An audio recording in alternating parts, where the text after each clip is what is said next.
The Kerala movie को लेकर जितेंद्रानंद सरस्वती ने दिया बड़ा बयान। उन्होंने कहा, फिटनेस जिम बना लव जिहाद का अड्डा, आतंकी संगठन आईएसआईएस तक जाने का बनाता है रास्ता। कल भारत के एक घटनाक्रम सुदूर दक्षिण के राज्य केरल में जिस प्रकार आईएसआईएस के लड़ाकों की भर्ती के लिए केरल से 30,000 से ज़्यादा लड़कियों के गायब होने की कहानी सामने आई, उसके ऊपर एक फिल्म आई है द केरल स्टोरी। तो द केरल स्टोरी को लेकर के अखिल भारतीय संत समिति का यह मानना है और पूरे देश के लगभग संतों का यह मानना है कि यह भारत की एकता और अखंडता के लिए गंभीर थ्रेट है। और निर्माता निर्देशकों ने कहा भी कि अगर एक भी दृश्य झूठा आप साबित कर दें तो उन्होंने इनाम की घोषणा भी की। हमारा वह प्रश्न नहीं है, हमारा प्रश्न है अगर देश के बाहर धर्म के नाम पर लड़ने के लिए लड़ाके तैयार करके भारत की धरती से आईएसआईएस के लिए सीरिया में सप्लाई हो सकते हैं तो भारत के राष्ट्रीय एकता और अखंडता के लिए ये कितने बड़े खतरे के रूप में खड़े हो सकते हैं। इसलिए समय रहते अगर हमने जनसंख्या जिहाद, लव जिहाद, लैंड जिहाद, सिविल सर्विसेज जिहाद, इन बातों पर विचार नहीं किया, क्योंकि लोकतंत्र तो वोटों की ताकत से है और सामान्य व्यक्ति जो भारत का एक देशभक्त नागरिक है वो क्या सोचता है कि हमारे 2 संतान हैं, सरकार ने नारा दिया हम 2 हमारे 2, तो हम इसका पालन करेंगे। 2 संतान हैं, अच्छे से पढ़ाएंगे लिखाएंगे, अच्छा सा मकान बनाएंगे। लेकिन कुछ लोगों ने ये तय कर रखा है कि हम 5 हमारे 25 पैदा करेंगे, आपने जो संसाधन इकट्ठा किया है उस पर कब्जा करेंगे। तो ये बहुत एक खतरनाक चलन है और इतनी बड़ी मात्रा में लोगों के लिए फिर भोजन पानी हवा इसकी व्यवस्था करना आने वाले दिनों में कठिन होगा। परंतु जिस प्रकार हिंदुस्तान के सुदूर राज्य केरल हो या मिजोरम में जिस प्रकार अभी मणिपुर में दंगे भड़के हैं, हाई कोर्ट ने इतना ही तो निर्णय दिया है मणिपुर के अंदर कि वहाँ पे जो ईसाई जनजातियां हैं उनको आरक्षण प्राप्त था, तो उन्होंने कहा शेष जनजातियों को भी उसी SC एक्ट ST एक्ट में आप भी SC ST हो, वो भी SC ST हैं, तो जो अधिकार आपको प्राप्त है वही अधिकार उनको प्राप्त है। इतनी सी मात्र बात के लिए इतना भीषण दंगा मेघालय में, अगर उन राज्यों में मणिपुर मेघालय जैसे राज्यों में फैल रहा है तो ये ठीक प्रवृत्ति नहीं है। अर्थात हम कहीं न कहीं बारूद के ढेर पर बैठे हुए हैं। तो इसके रोकथाम के लिए क्या किया जाए? जन जागरण के अतिरिक्त देश के संविधान के अंतर्गत बहुत सारे अधिकार हैं। भारतीय संविधान में करना तो एजेंसी को है, सरकार को है। हम कानून तो अपने हाथ में ले नहीं सकते, जो कुछ करना है भारत सरकार को। लेकिन भारत सरकार करे इसके लिए लोकतंत्र में जनमत भी बनाना पड़ता है, वातावरण बनाना पड़ता है, सरकार पे दबाव बनाने पड़ते हैं।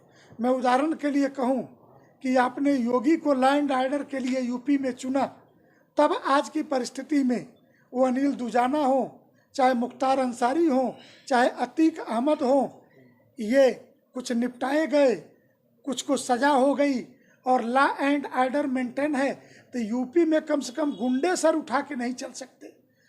तो इस परिस्थिति के लिए आपने राज्य सत्ता का चयन किया है, लोकतांत्रिक पद्धति में आपने वोट दिए हैं। तो आगे अगर हम यह वातावरण नहीं खड़ा करेंगे राष्ट्रीय एकता और अखंडता के पक्ष में, तो हर राज्य में ऐसे टूल किट खड़े होंगे। महाराष्ट्र के अंदर भीमा कोरेगांव हुआ, अर्बन नक्सली खड़े हुए इन लोगों ने। बाकी देश के अंदर जिस प्रकार हर फिल्मों के अपने किरदार हैं, कश्मीर फाइल 90 की एक घटना के आधार पे है।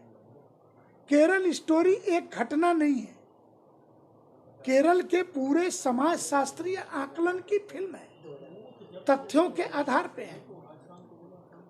द कश्मीर फाइल्स भी ये तथ्य के आधार पे है, ऐतिहासिक सत्य है। लेकिन 90 एक वर्ष की घटना में आप बंध जाते हैं, परंतु केरल स्टोरी एक घटना में नहीं बचती है। दूसरा, इसका जो मूल नैरेटिव है उसको समझने की कोशिश करिए। अब तक जिहाद के प्रश्न पर मुस्लिम युवा मौलानाओं के नाम ही सामने आ रहे थे, तो हम मानते थे कि महिलाएं इनोसेंट हैं, इसमें महिलाओं की भूमिका नहीं है। इस्लाम में महिलाएं विक्टिम है, सताई गई हैं।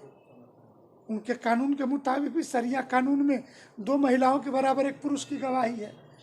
द केरल स्टोरी में पहली बार ये बात साबित हुई है कि बराबर के पाप की भागीदार देशद्रोह से लेकर के जिहाद तक में मुस्लिम महिलाओं की भी भागीदारी उतनी ही है जितना मुस्लिम नौजवान की है।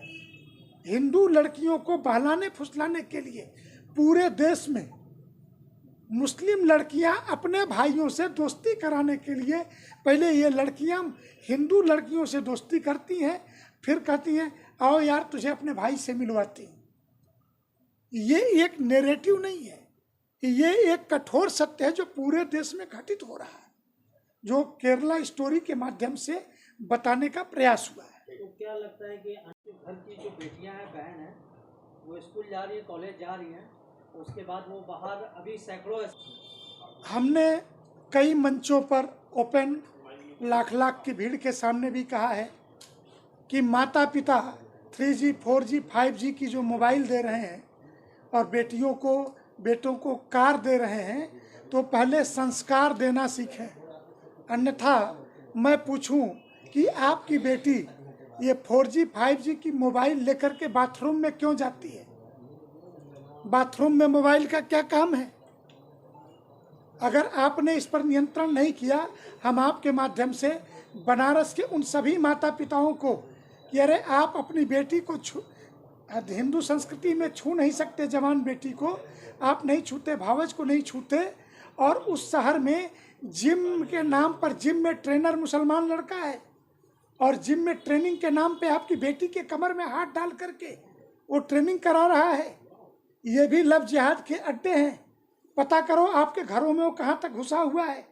और ये बॉडी और फिजिक बनाने के नाम पर जो एक गंदा खेल शुरू हुआ है, यही ISIS तक के पहुंचने का रास्ता खोलता है। स्वामी जी, समान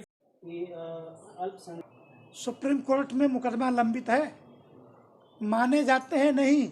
अल्पसंख्यक की आज तक परिभाषा तय नहीं है। मैंने पत्र लिख करके कि भारत में अल्पसंख्यक कौन, अल्पसंख्यक कहते किसके हैं? संयुक्त राष्ट्र संघ के चार्टर के अनुसार लैंगिक उनकी भाषा और DNA के आधार पे अल्पसंख्यक के तय हैं। और सुप्रीम कोर्ट बार बार पूछ रहा है। अब विषय यहाँ तक आ गया कि 10 राज्यों में तो हिंदू अल्पसंख्यक हैं, तो क्या अल्पसंख्यक के अधिकार मिलेंगे? अल्पसंख्यक कौन, यही तय नहीं है आज तक। और दुर्भाग्य हमारा इस देश के संवैधानिक ढांचे का कि अल्पसंख्यक की परिभाषा तय नहीं है, और उस देश में अल्पसंख्यक कल्याण मंत्रालय भी है, अल्पसंख्यक आयोग भी है, अल्पसंख्यक के नाम पे हजारों करोड़ का बजट भी है, जहाँ पे संविधान में अल्पसंख्यक की कोई परिभाषा तय नहीं है। बवाल काटने की कोशिश की गई। पूर्वोत्तर के राज्यों में अगर दिल्ली के अंदर टुकड़े टुकड़े गैंग में सर्जिल इमाम ये कहता है कि इसे सामान्य थ्रेट मत समझिए, कि हमको करना क्या है, वो जो 150 किलोमीटर का चिकन नेक गलियारा है, अगर इस चिकन नेक गलियारे में हमने आबादी बढ़ा दी, इनका रेल रूट भी वही है, हाईवे भी वही है, ये हमने काट दिया, तो हिंदुस्तान